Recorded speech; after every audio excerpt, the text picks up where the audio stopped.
Texas Congressman Pat Fallon. Congressman, your reaction to that report. President Biden has never been to the border since he's been in D.C. since the Nixon era. So he's not going, even though he's near it. You know, Liz, yeah, he's been in Washington far too long. But he's been president for 652 days, and he's never visited the border. He's in New Mexico now. He's going on to California, and he still won't go to the border.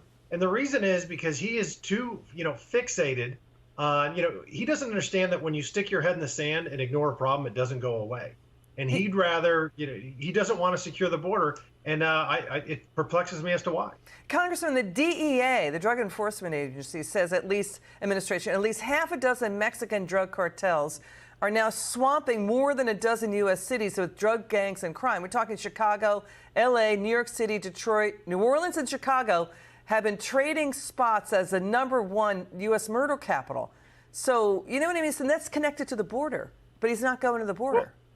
Well, what Joe Biden has done, Liz, is he's made every state a border state. Since he's been president, we've seized 25,000 pounds of fentanyl. Just last month, it was 414 million lethal doses had been seized. And this is asymmetrical warfare. Make no mistake about it. We lost 107,000 Americans last year to opioid overdoses, 80,000 to fentanyl. Most of fentanyl is produced in China. We lost 297 Americans during World War II every single day. We've lost 293 every day last year. So it's very similar. We need to have Joe Biden. I know he's woke, but he needs to be awake and see the problem for what it is. To your point, there's also the story. Let's move to this. Reports that Homeland Security will deport the man who attacked Nancy Pelosi's husband.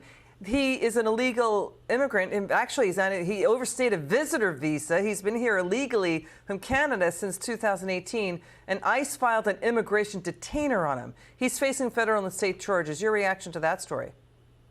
Well, just like firearms, they're perfectly fine if they're used to guard liberals, but they don't want us to have firearms.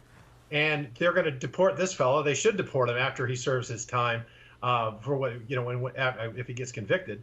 And what about the tens of thousands of criminals that are in this country that, the ICE would put out a detainer, and then the sanctuary cities and sanctuary states wouldn't, honor it? That just makes all Americans less safe. And Congressman, and they're not even following the law. To your point, at least 3 people were shot in Houston yesterday during what police described as a human smuggling operation. Police officers dispatched to an IHOP. They found 2 men. One guy was shot in the arm.